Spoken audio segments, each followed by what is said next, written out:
इसलिए स्वागत है let's crack JPSC Hindi channel पर सभी को। और एनसीईआरटी क्लास 6 हम लोग पढ़ रहे हैं। इंडियन पॉलिटी, भारतीय राज्य व्यवस्था, जेपीएससी पीटी और मेंस दोनों के लिए, और यहाँ तक कि देश में जितने भी कॉम्पिटिटिव एग्जामिनेशन होते हैं सभी के लिए।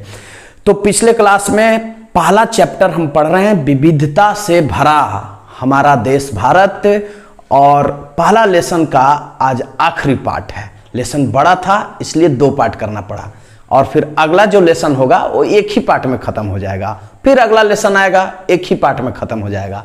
तो चलिए स्टार्ट करते हैं, सीधी बात नो बकवास।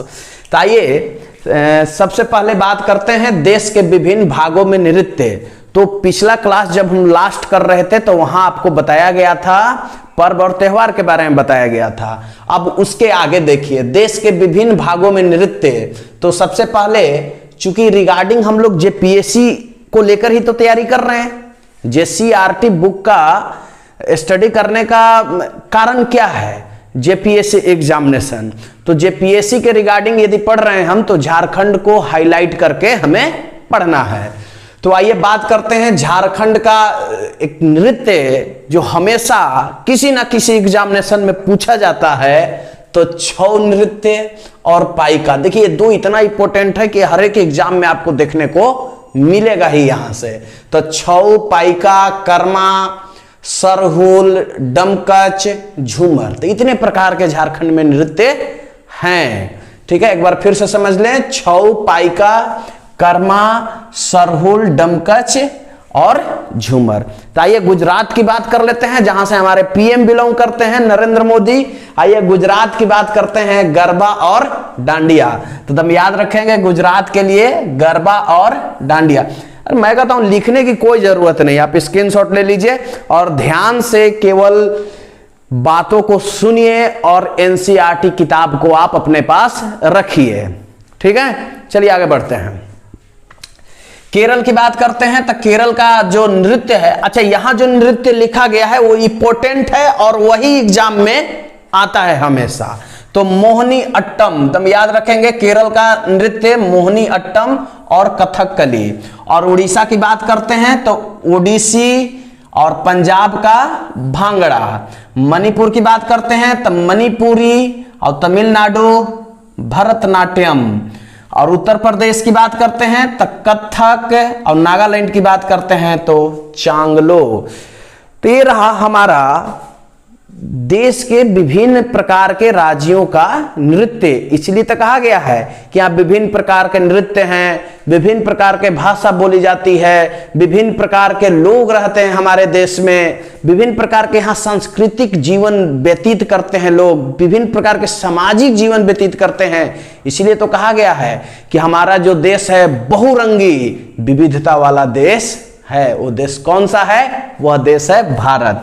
तो आइए उसके बाद देख लीजिए खान पान की विविधता। देखिए बहुत प्रकार से दृष्टिकोण से हम लोग भौगोलिक दृष्टिकोण से देखे, सामाजिक और राजनीतिक दृष्टिकोण से भी देखे हम लोग, अब सांस्कृतिक दृष्टिकोण से भी देखे। अब हम लोग देखेंगे खान पान की विविधता के दृष्टिकोण से कि हमारा देश जो है विविधता का देश इसे क्यों कहा जाता है। तो खान पान में बात कर लेते हैं झारखंड की सबसे पहले। तो झारखंड में मशहूर जो भोजन है वो पीठा, धुसका, बर्रा, छिलका रोटी और मड़ुए के रोटी। कई पर्व त्योहार में जो है इस भोजन का विशेष महत्व दिया जाता है। आइए पंजाब की बात कर लेते हैं। तो सरसों के साग के साथ मक्के की रोटी, सरसों के साग के साथ मक्के की रोटी, ये पंजाब का जो है मुख्य भोजन है। और गुजरात की बात कर लेते हैं, ढोकला, और महाराष्ट्र के बड़ा पाव, और केरल के अवियल, और दक्षिण भारत में डोसा इडली। जो इडली डोसा और सांभर जो आप खाते हैं वो दक्षिण भारत का लोकप्रिय भोजन है। आंध्र प्रदेश की बात करते हैं तो हैदराबाद की बिरयानी एवं हलीम। और नागालैंड की बात करते हैं, नागालैंड और सिक्किम में यदि प्रिय भोजन की बात करते हैं तो मोमोज। तुम याद रखेंगे, इस लाइन को अंडरलाइन कर लीजिए। नागालैंड तथा सिक्किम में प्रिय भोजन मोमोज और दिल्ली में तो जानते ही आप तंदूरी चिकन तथा बंगाल में मछली भात का विशेष महत्व है। तो कहने का मतलब यह हुआ कि खान पान जो हमारे देश में विभिन्न प्रकार के राज्य हैं उसमें खान पान अलग अलग है, फिर भी हमारी एकता में जो है, यहां देखिए लास्ट में विविधता में एकता है। इतना डिफरेंट होने के बावजूद भी, खान पान डिफरेंट होने के बावजूद भी हमारे देश में एकता है, इसलिए इसे कहा जाता है विविधता में एकता वाला देश। देखिए क्यों नहीं कहा जाए, क्योंकि यहां पर कुछ राष्ट्रीय त्योहार है, जैसे कि आप गणतंत्र दिवस ले लीजिए, स्वतंत्रता दिवस ले लिए, जिसमें से राष्ट्रगान गाया जाता है, जन गण मन अधिनायक जय है, जिसमें सभी प्रकार के धर्म जो है भाग लेते हैं।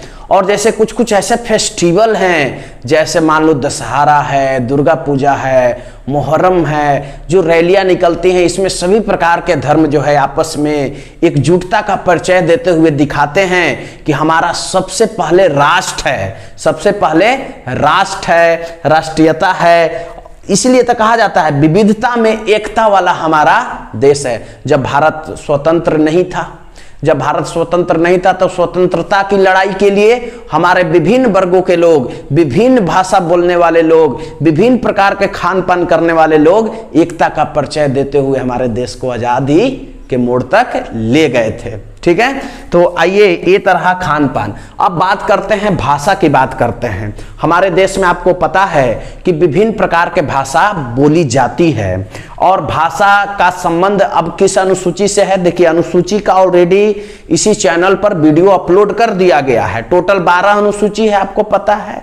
तो पहला अनुसूची क्या है, मैं थोड़ा सा राउंड फिगर आपको कर देता हूं कि अनुसूची क्या है भाई। देखिए अनुसूची में सारे में जो है आपको टर्म जितने भी हैं संविधान के पद जो हैं सभी अनुसूची में वर्णन किए गए हैं। तो ज्यादा नहीं है, 12 अनुसूची है। वो 12 अनुसूची को कैसे याद करना है कुछ ट्रिक के माध्यम से भी आपको बताया गया है। जैसे यहां भाषा की मैं बात कर रहा हूं तो भाषा 8वीं अनुसूची में है। भाषा का जिक्र कितना में किया गया है?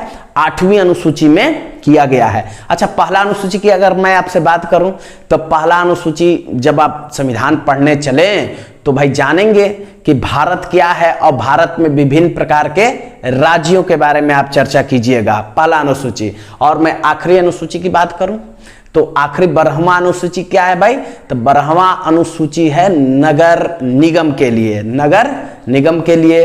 अच्छा, 10वां अनुसूची दल बदल के लिए है। कुछ कुछ ट्रिक मैं इसलिए बोल रहा हूं कि उस वीडियो को जाकर आप एक बार देख लीजिएगा।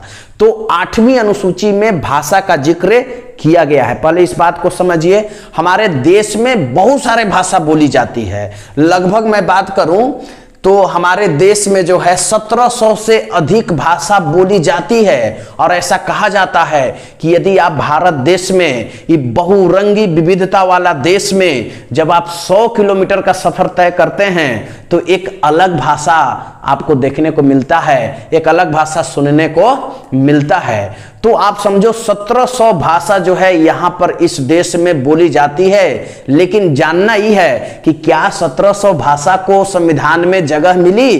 तो बिल्कुल नहीं। 8वीं अनुसूची में सिर्फ अभी तक 22 भाषा को जगह दी गई है। 22 भाषा को जगह दी गई है। हम याद रखेंगे कितनी भाषा को? 22 भाषा को। अच्छा, एक चीज और बता दे, कभी कभी क्वेश्चन यहां से किस प्रकार से पूछा जाता है कि 8वीं अनुसूची में कौन सी भाषा की जगह नहीं मिला? तो अंग्रेजी को जगह नहीं मिला। अब अच्छा, झारखंड के दृष्टिकोण से देखा जाए, अगर झारखंड के दृष्टिकोण से देखा जाए कि कौन सी भाषा को 8वीं अनुसूची में शामिल किया गया, तो संथाली भाषा को 8वीं अनुसूची में 92वें संविधान संशोधन के अंतर्गत शामिल किया गया। एकदम इंपॉर्टेंट क्वेश्चन है और इसको जेपीएससी में आने की 100% संभावना है। तो आइए बात करते हैं कि भाषाई विविधता, मतलब कि भाषा को लेकर, मतलब विविधता वाला देश कैसे इसे बोलते हैं। भाषा के दृष्टिकोण से देखा जाए तो कैसे इसे कहेंगे? तो कह रहा है कि प्रत्येक 100 किलोमीटर में यहां भाषा बदल जाती है। प्रत्येक 100 किलोमीटर का यदि आप सफर करते हैं तो यहां भाषा बदल जाती है। और हमारे देश में 1700 से अधिक भाषा बोली जाती है। एक बार मैं थोड़ा देख लूं।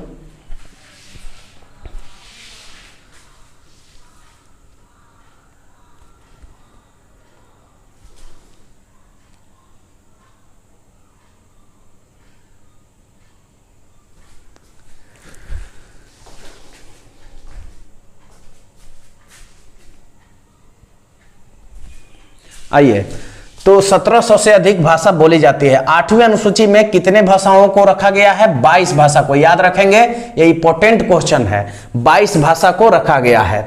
और उसके बाद ये 22 भाषा मैं बता दे रहा हूं, असमिया, बांग्ला, बोडो, डोगरी, हिंदी, कन्नड़, काश्मीरी, कोंकणी, मैथिली, मलयालम, मणिपुर, मराठी, नेपाली, उड़िया, पंजाबी, संस्कृत, संथाली। देखिए, मैं इसी की चर्चा कर रहा था कि संथाली भाषा जो है वो झारखंड का एक प्रमुख भाषा है और इस संथाली भाषा को 8वीं अनुसूची में शामिल कर लिया गया 92वें संविधान संशोधन के अंतर्गत। ठीक है, आइए उसके बाद बात करते हैं तमिल, तेलुगु, उर्दू, गुजराती और सिंधी।